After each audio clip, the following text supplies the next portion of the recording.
Hello, my beautiful African people. Welcome back to Hail and Ride Africa YouTube channel.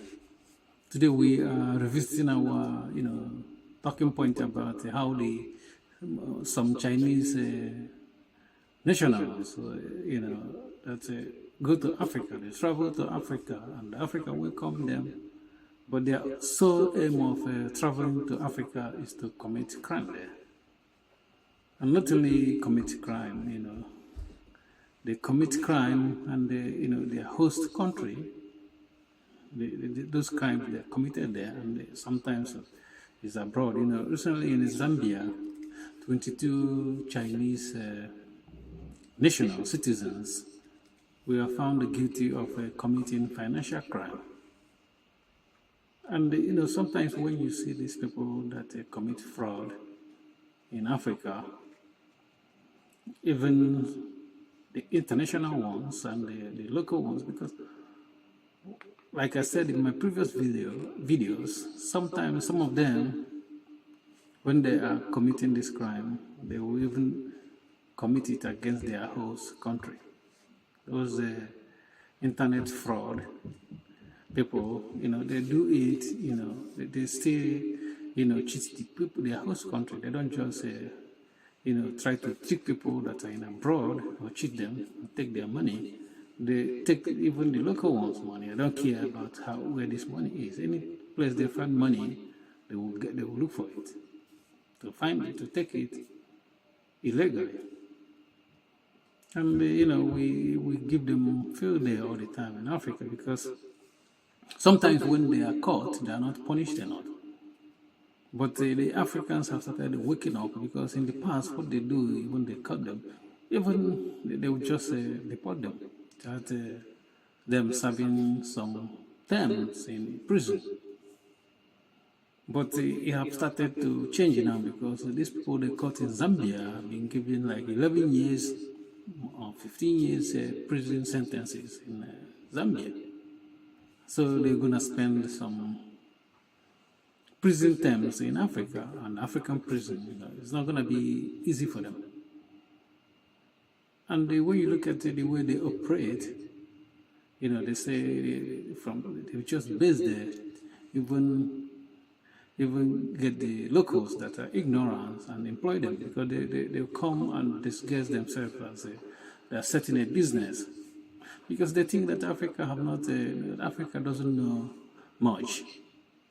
So when they come in a group, maybe a group of 5 or 6 or whatever, and they can just set something like a Chinese restaurant, and they thought that it's just food they are selling.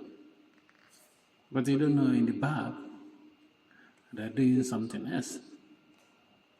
But let me talk about how Africa should be more proactive instead of reactive, in this kind of crime, because when we welcome foreigners in Africa, we don't do our homework, like we don't check their background.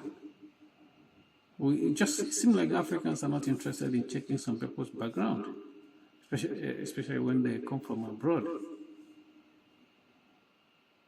But if you're coming to the Western world, they will do their best to check your background, even though they might find it difficult to even get an accurate background, but at least they try. But in Africa, we don't do that. That's why those Chinese will commit crime in Zambia, and they will deport them, and they can travel to Uganda and set up another stuff like that. They did in Zambia, So giving them a prison sentence is the right move, because if you do the same thing in China, even though Africa sometimes we are lenient, because 11 years in prison is just we are too lenient, because if you're an African person, you commit the same crime in China, they are not giving you 11 years prison terms. They might go to extreme and just do away with you completely. They will just unalive you completely, and you are gone. That's why those Chinese, they don't do it in their own country, because they know how brutal their country can be in tackling this type of behavior. That's why they come to Africa, knowing that many people are naive in Africa. They take advantage of them. But the sad part of it is that you look at this, the way these cowards operate. You are living in somebody's country, and you are still trying to teach their own citizens, instead of you to concentrate on the foreign online deals. You're trying to cheat people from Peru or Singapore or Europe. You don't do that. You don't only do that, you still come for their own citizens. And they even introduce their citizens into this kind of stuff. You see how this foreign influence is trying to corrupt our own people in Africa and teach our own people how to do bad. Because sometimes when they talk about this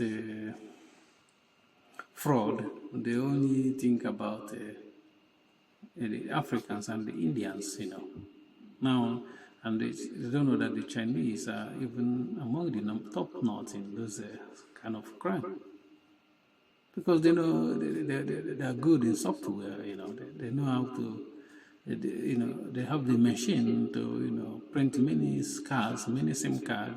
Do some online, fake profile stuff like that. They are good in doing that, Chinese. But they don't do it in their own country because they know it comes with a high risk. That's why they come to Africa and do it. Because in the past, Africa will maybe catch them. They know that they're not gonna do them any. It's not gonna be too much, trouble for them. But it's not changing if they keep coming and start committing stuff like that in Africa. They'll face the consequence.